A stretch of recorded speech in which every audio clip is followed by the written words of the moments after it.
Bonjour, me revoilà pour une nouvelle vidéo.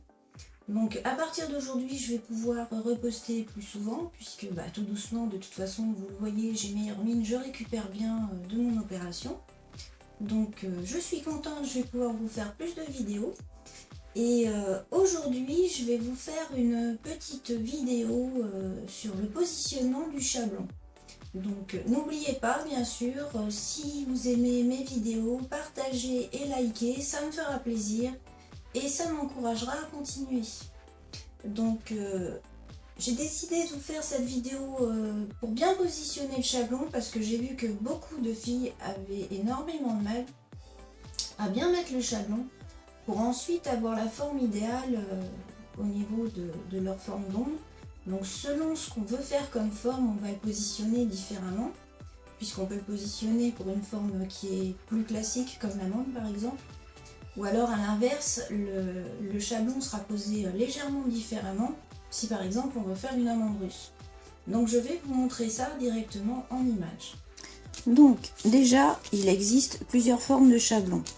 Donc vous avez par exemple, ceux-là vont être spécialement faits pour faire des stilettos. Ils sont conçus pour permettre de faire une plus jolie forme, puis vous voyez, ils sont plus longs.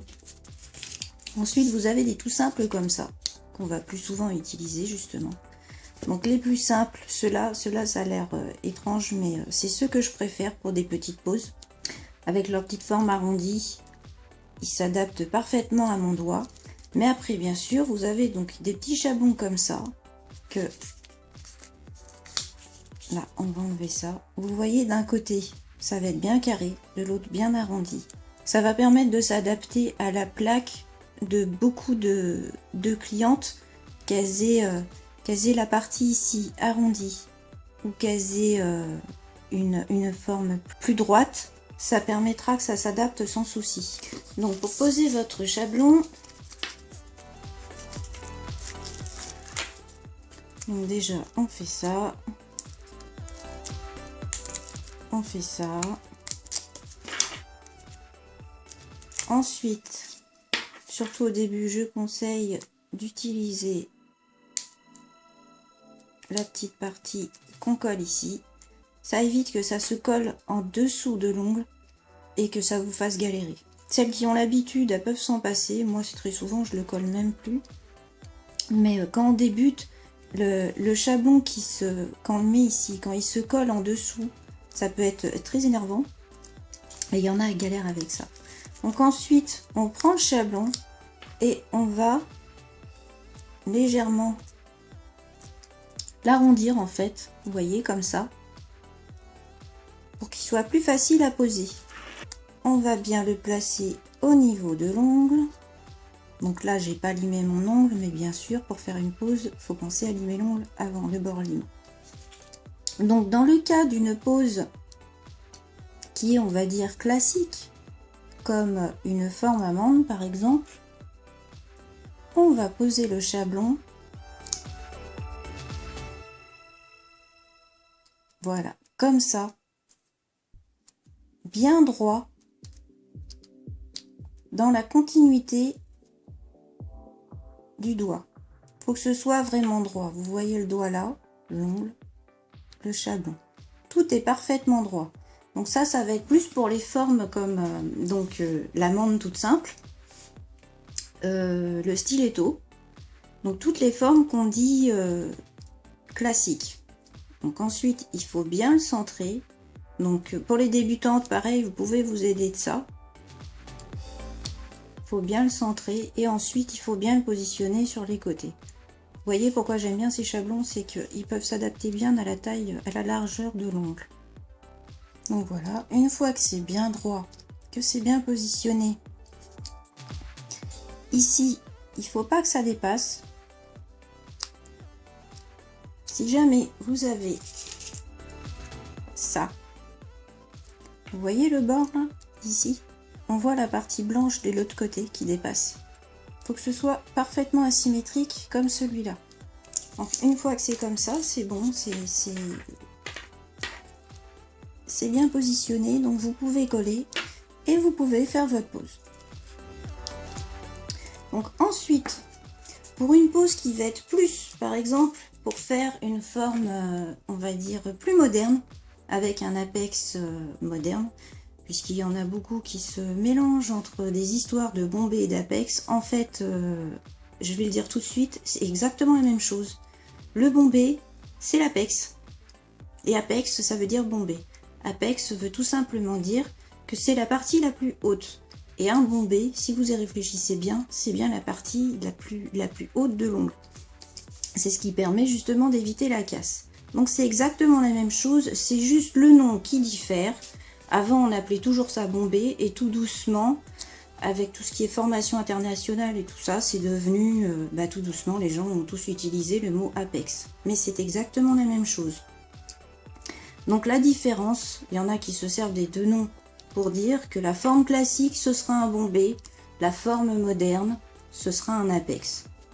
Pour moi, je vois pas de différence. Là on aura donc un apex qui est classique, par exemple pour une forme amande, et pour une amande russe, ou une forme d'ongle plus moderne avec une forme plus plate sur le dessus. Je sais pas si vous voyez ce que je fais là. Donc vous avez votre chablon qui est comme ça. Pour donner une forme moderne, pour une amande russe par exemple, il suffit de relever un petit peu le chablon. Parce que votre bombé, au lieu de se trouver ici, comme avec la forme classique, il se trouvera plus proche d'ici. Vous devez imaginer votre ongle une fois fini en fait quand vous le posez. Donc en le relevant, il y en a qui se disent mais c'est pas possible, ce sera pas joli.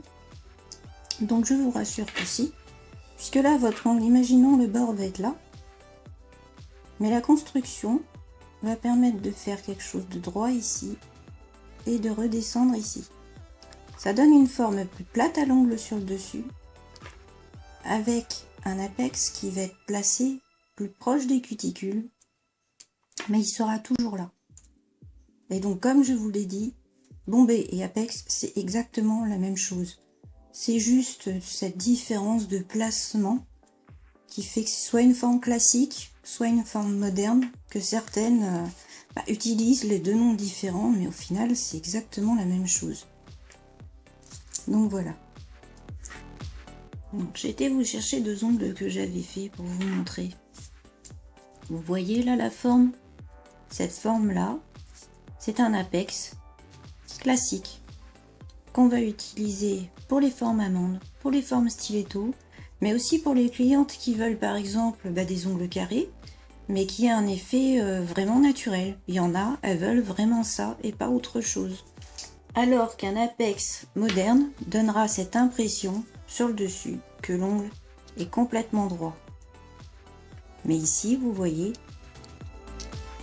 il y a bien cette petite différence. Et quand vous imaginez après la quantité de gel qu'il y a par là, à l'intérieur de l'ongle, l'apex est toujours là.